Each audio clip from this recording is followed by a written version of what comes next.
মুখ্যমন্ত্ৰী হিমন্ত বিশ্ব শৰ্মা ডাঙৰীয়া আপুনি কৈছিলে কিছুদিনৰ আগতে কৈছিলে যে হিমন্ত বিশ্ব শৰ্মাই মিছা কথা ক'ব পাৰে কিন্তু মুখ্যমন্ত্ৰীয়ে মিছা কথা ক'ব নোৱাৰে আপুনি দেখোন মিছা কথা নকয় তেনেহলে আজি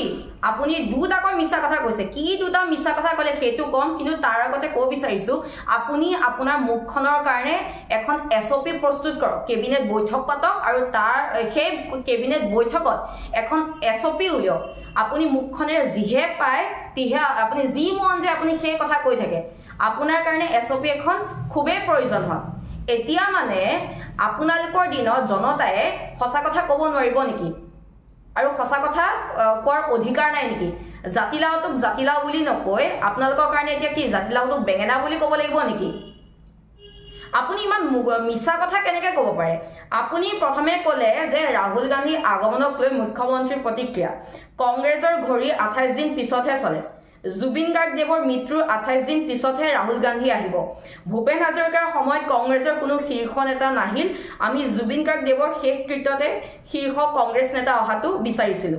এতিয়া কথা আছে যেহেতু আপুনি কৈছে যে কংগ্ৰেছৰ ঘড়ী 28 দিনৰ পিছতে চলে তেনেহলে আপুনি 28 দিনত কি কৰিলে 28 দিনত আপুনি কি কৰিলে অসমৰ নিৰীহ জনতাক গুলিয়ালে আৰু যি দুখী জুবিন গাৰ্গ দেৱৰ ঘটনাৰ লগত হত্যাকাণ্ডৰ লগত যি জড়িত লোক সেই জড়িত লোকক আপুনি ভিআইপি ট্ৰিটমেন্ট দিলে আপুনি 28 দিনত কি কৰিলে আৰু আপুনি যে কৈছে ভূপেন হাজৰিকাৰ দেৱৰ যেতিয়া মৃত্যু হৈছিল সেই সময়ত অহা নাছিল এটা কথা মনত পেলাই দিও ভূপেন হাজৰিকাৰ দেৱৰ মৃত্যু হৈছিল 5 নৱেম্বৰ 2011 আৰু 9 নৱেম্বৰত ৰাহুল গান্ধী ডাঙৰীয়াৰ লগতে সেই সময়ত মুখ্যমন্ত্ৰী তথা প্ৰয়াত মুখ্যমন্ত্ৰী তৰুণ গগৈদেৱ লগতে আপুনিও আছিলে দেখোন পাহৰিলে নেকি যদি ভূপেন হাজৰিকাৰ যেতিয়া মৃত্যু হৈছিল সেই সময়ত যদি আপোনাৰ কথা মতে যদি ৰাহুল গান্ধী ডাঙৰীয়া অহা নাছিলে তেনেহলে সেই সময়তো আপুনিয়ে পাৱাৰফুল মন্ত্ৰী আছিলে তেন্তে সেই নহা কৰ্তৃত্বটো কালে যাব আপোনালৈ যাবতো এইবিলাকৰ দুখী কোন আপুনিয়েতে দুখী আপুনিয়ে মেল কালপ্ৰিট হয় তাৰ পিছত আপুনি কি কৈছে যে জ্যোতিৰাদিত্য সিন্ধিয়া কিৰণ ৰিজিজু আগতে আহিলে শুনক জ্যোতিৰাদিত্য সিন্ধিয়া আছে নৰ্থ ইষ্ট ডনাৰ মিনিষ্টাৰ হয় আৰু আমি নিউজত শুনিবলৈ পোৱা মতে সেইদিনা সেই মানে নৰ্থ ইষ্ট ফেষ্টিভেল ছিংগাপুৰত য'ত হৈছিলে তেওঁকো আমন্ত্ৰিত কৰা হৈছিলে তেওঁ গৈছিলে নে নাই আমি গম নাপাওঁ কিন্তু আমি নিউজত দেখিবলৈ পাইছিলো আৰু এটা কথা সুধিব বিচাৰিছো মোদী ডাঙৰীয়া প্ৰধানমন্ত্ৰী মোদী ডাঙৰীয়া আৰু গৃহমন্ত্ৰী অমিত শ্বাহ ডাঙৰীয়া কেতিয়া আহিব সেইটো কওক আৰু আপুনি কি কৈছিলে যদি ৰাহুল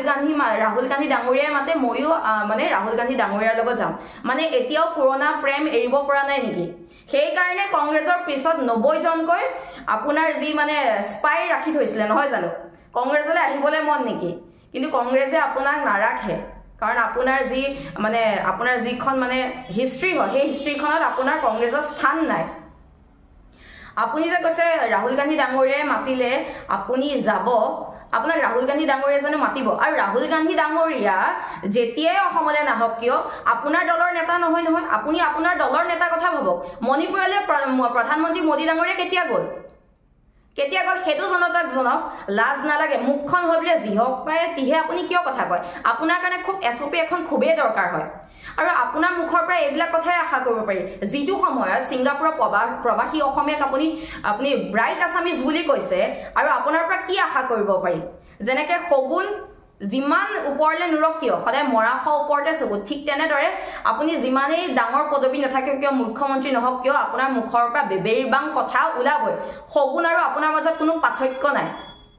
আৰু আপুনি যিটো মিছা প্ৰচাৰ চলাই আছে ভূপেন হাজৰিকা দেৱৰ যেতিয়া মৃত্যু হৈছিলে ৰাহুল গান্ধী দেৱ অহা নাছিলে ফটোৱে কথা কয় আপোনাৰ ফেচবুক পোষ্টত আছে আপোনাৰ টুইটাৰ পোষ্টত আছে আমি দিম আপুনি যদি পাহৰিছে আপুনি সেইকাৰণে ব্ৰেনলিয়া খাব আপোনাৰ স্মৃতি শক্তি খুবেই কম